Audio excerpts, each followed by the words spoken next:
So I've been using the 14-inch M1 Pro MacBook Pro since the day it came out, and I thought this would be a good time to upgrade because these new M4 chips, well, they've definitely caught my attention. So what I did was I went out and I got the 14-inch M4 Pro MacBook Pro, right?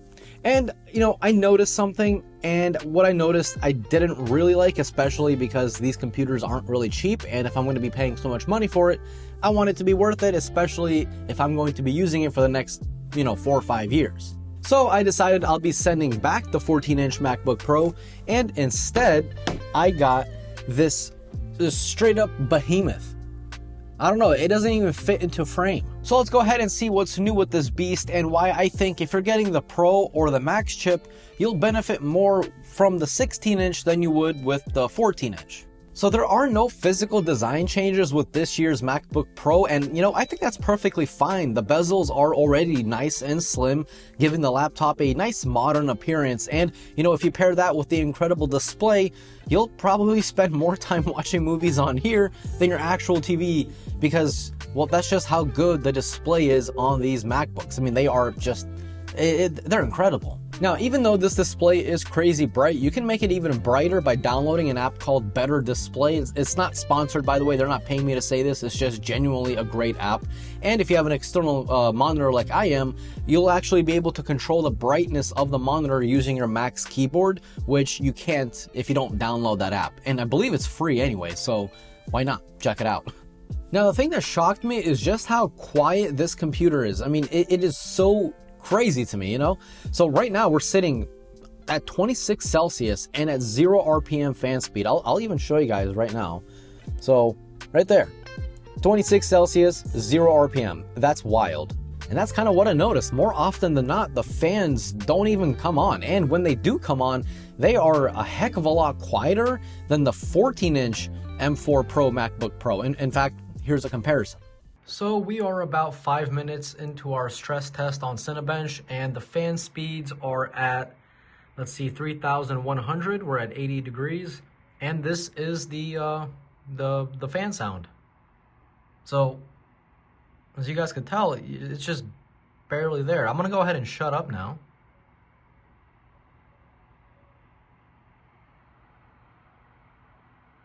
Yeah, very simple, very calm. So yeah, we're about 5 minutes into the test. Now let's go ahead and do it on the 14-inch, and then we'll compare the sound. So we are a minute into the stress test. So it's a 10-minute stress test. We just passed a little bit over a minute. The fans are already on 4,100, so 1,000 higher than the 16-inch, and we're already approaching, well, we just hit 71. And the fan speeds are just, 4,500, 46. We're at 72. So let's go ahead and wait until we're at the 5-minute mark, and then, I mean, you guys could already hear the difference.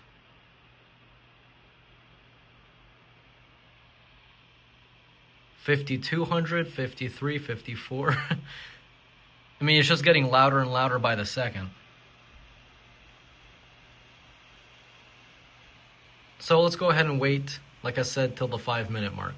Okay, I actually don't even need to wait till the 5-minute mark because the fans are pretty much maxed out, 7,500 RPM. We're at 70. Oh, come on, iPhone. Come on, load. All right, so yeah, like I said, 7,500, 72 Celsius. Listen to those fans.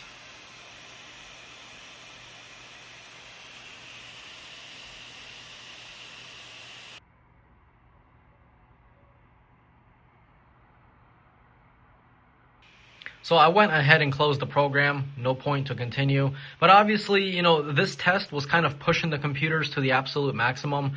Not everyone does that every single day, but even when I'm doing things like editing on Final Cut Pro, I definitely noticed the 16-inch, it barely ramps up, it barely turns on the fans. Meanwhile, the 14-inch, when I'm editing in Final Cut Pro, I hear the fans, like they're actually, they're audible. And obviously when pushed to the limit, the 16-inch, I mean, it barely ramped up the fans. Meanwhile, this one ramped up within a minute, and it was much, much louder. So as you can tell, the difference isn't minor. It's a pretty large difference. And what I believe is the case, and I think it's pretty obvious, is that the 16-inch MacBook Pro, it has larger fans.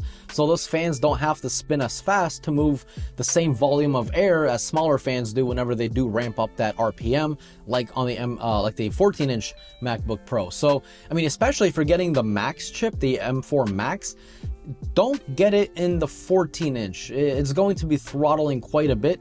How do I know this? Because, well, it throttles even in the 16-inch. So I would save the M4 Max to like something like the Apple Studio that's going to be coming out with a refresh, or maybe even the Mac Pro. But don't get it in a smaller laptop. You're just you're seeing diminishing results in return, and I just personally wouldn't really recommend it. Another change this year is that depending on the model you go for, the M4 Pro or the M4 Max, you'll get 3 Thunderbolt 5 ports, 2 on the left and 1 on the right. With Thunderbolt 5 ports, you can obviously use Thunderbolt 5 drives, SSDs, external SSDs, and they have insane read and write speeds, like 6,000 read and write, which depending on the model of MacBook M4 you have, it could be even faster. And, you know, seeing as how much Apple charges for SSD upgrades, you're actually saving yourself a ton of money, because I believe, like, for example, a 4 terabyte drive from an Apple upgrade is $1,200. Meanwhile, a Thunderbolt 5 SSD 4 terabytes is like $600. So you're saving 50% by just using external storage. So don't upgrade your storage from Apple. It makes just no sense. You're throwing your money away. Now, the speakers on the 16-inch MacBook Pro, they're incredible. I mean, of course, it has a 6-speaker array just like the 14-inch, but since the body of the 16-inch MacBook Pro is larger, well, obviously the sound is going to be more balanced. Even the bass is not really bad. I mean, of course, it's not going to rock your table. Don't expect that. That would be kind of silly, but it can definitely fill a room. So, and you know, I'll just go ahead and say this. The speakers on MacBooks, for as long as I can remember, were always just so much better than the competition, and well, that's still true today.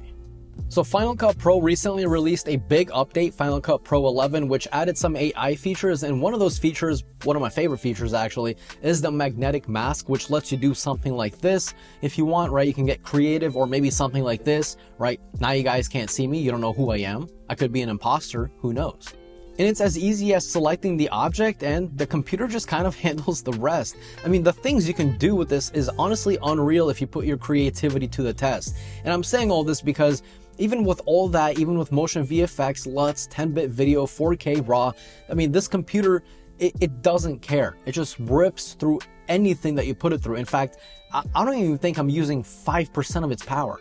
Now, I try to lie to myself and say, yeah, I need all that power just to justify my crazy purchase, but let's be honest, I'm pretty sure the M1 Pro is still like insanely good for 90% of people out there.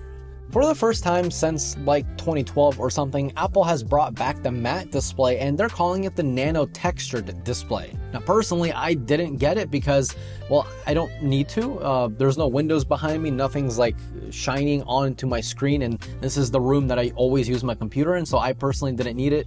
But if you do, you know, work outside a lot, maybe you work in an office with a bunch of windows behind you and they're reflecting off of the screen, it's kind of annoying you, then yeah, you might want to go out and spend that extra $150, but just be warned that your contrast and kind of like the poppiness of the colors, it will go down slightly, but it's a heck of a lot better than some of those matte screen protectors that you can buy on like Amazon. Those are horrible. Believe me, Apple does a much better job, but still, contrast does take a small hit. So if you're thinking of buying the 16-inch MacBook, I highly recommend it. It's just a solid piece of tech. And if you already own one, and maybe even you own the 14-inch, let me know your experience down below in the comments. And, you know, yeah, I'm kind of curious to see what my viewers are using and if they're liking it, any downsides they may have noticed. I'm all for it. And if you guys enjoyed today's video, definitely click that like button. And if you're new here, you like tech videos, definitely subscribe. And as always, this was Mark from Mark's Tech. Adios.